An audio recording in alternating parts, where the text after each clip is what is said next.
Make sure to stay until the end. We're going to share a common mistake people make and they end up spending thousands of dollars on parts and repairs they actually do not need. All that will be covered in this video today.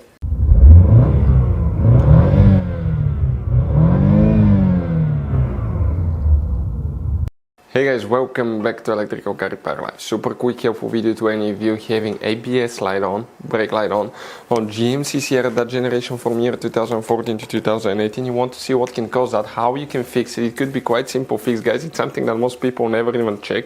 Stay with us, we'll explain what it is. If you need to buy replacement parts, tools, we're going to share the information in the description of the video below so you can see where we get most of our tools and supplies from as well. So let's start on it now. So before we start, let us tell you guys a little bit about us. Every single car we get here at the garage, we try to make at least 200 to 300 free repair videos. We take them completely apart, we show you how to fix pretty much anything. Why we guys do all that? Because our mission in the shop is to save you as much money as we can. All we need in return, please subscribe to the channel, like the video, that way we can keep making these free videos. By the way guys, check out our YouTube channels. We have more than 17,000 free repair videos that can save you thousands of dollars in repairs. So let's go ahead guys and start on it now. So guys, the ABS brake light on, if it's on, the first thing you want to check is 3 main fuses. Then we'll talk, of course, what else can cause it. Make sure to stay until the end. 9 out of 10 owners that have that GMC Sierra do not know about all the different hidden fuse boxes in it. That's why we have a special video that's called GMC Sierra fuse box location and diagram on our YouTube channel. Check it out. The first thing that we need to do, lucky for us, we'll be working a fuse box that's easy to access and most people are familiar with. It's the one under the hood. When you open the hood here on the driver's side, you see guys, okay, that's the main engine fuse box on the right side of the brake fluid reservoir. Here, remove that cover and underneath you're going to find a fuse box with a layout like this one here. Before we continue, let's explain quickly why it's always a good idea to test fuses and relays. It is guys very important to test fuses and relays. On those fuses you cannot clearly see if they're burnt or not, especially you can see in the J-case fuses as well. And if you guys assume, okay, let's say you remove a fuse, you look at it and you assume guys that it's actually a good fuse, but it's actually a bad fuse. Sometimes you cannot clearly see that. What can easily happen guys at that point, you can put the bad fuse in and you start replacing parts and tools that you don't need to, so you lose your time, you lose your money to fix a problem that doesn't exist when all we had to do is test the fuse and replace it. We'll put a link to a special video that will teach you how to test fuses, how to check relays very easily as well guys. So check it out, it will be in the description of the video below. What we have here, that fuse box is specifically only used in 2018 model GMC Sierra. 2014 through 70 use a little bit different design, mostly the same but with some minor differences. We'll explain about both. If you have a 2018, let's talk about that one first. What you need to check guys, first will be fuse number 3.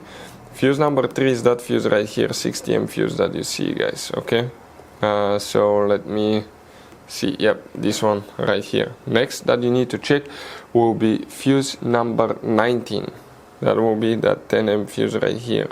And then you need to check fuse number 25 guys, and 25 is the one right here. So this and this 25M fuse. If you have a 2014 through 2017 model, the location practically will be the same, 3, 19, 25. Okay, exactly for this fuse it will be exactly the same. Now, what else can cause these lights on?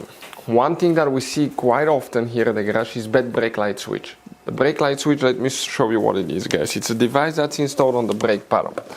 Okay, on top of the brake paddle. So we'll demonstrate on that Dodge, but it's the same for almost most modern vehicles. You see that's the brake paddle right there, and on top right here that's a brake light switch. If I apply the brake paddle there, see what's going to happen now. You see that switch moving? Okay, that detects if you apply the brakes. Now, that switch can be bad, so you might need to test that brake light switch. We have a video on the channel how to test it on some vehicles. Even if you buy a brand new one, you may need to calibrate it. So we will make a video how to calibrate brake light switch as well. Next, here guys, okay, behind the steering wheel we have one device that's known as a cork spring. We'll get one in a second and show you what it looks like. The cork spring usually, in most cases on the modern vehicles, contains the steering angle sensor too. On some of them will be a separate device, but the steering angle sensor detects how much you turn the steering wheel.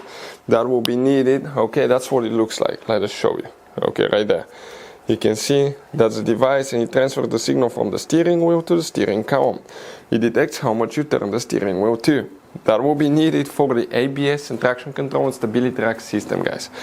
Now, if you had an alignment done, suspension parts replaced, the alignment is off, you may need to calibrate the steering angle sensor or reset the steering angle sensor. If you want to see how to calibrate the steering angle sensor, we'll have the video on the channel.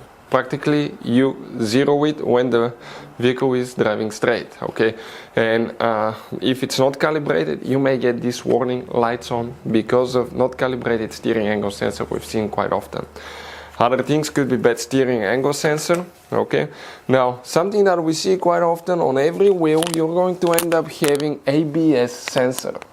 The ABS sensor is known also as wheel speed sensor. You have 4 of them, 1 on each tire. It detects how fast each tire is spinning. The ABS sensors are, guys, practically exposed to water, dust, dirt, snow, heat from the brakes, so eventually they do fail on, especially on higher or older vehicles, higher mileage vehicles or older vehicles.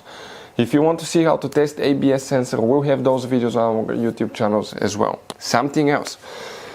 You see that device right here, that's known as ABS traction control module, also known as stability track module, okay? That device right here, okay, is part of the traction control and ABS stability track system. This is the computer, this is the mechanical part. That's the ABS brake pump. Okay, because of that, we often see those problems too. Unfortunately, when you replace them on most vehicles, you have to program it. Something else, it could be traction control module. That's a little bitty device, often that's somewhere under the center console. It looks like this one right here on some vehicles. That detects the movement of the vehicle, so it could be that too. The only way to figure out why we have that warning, that light on it, is to connect the scanner and actually see the code. Without it, you're just guessing, guys. But those are some of the most common things we see here at the garage.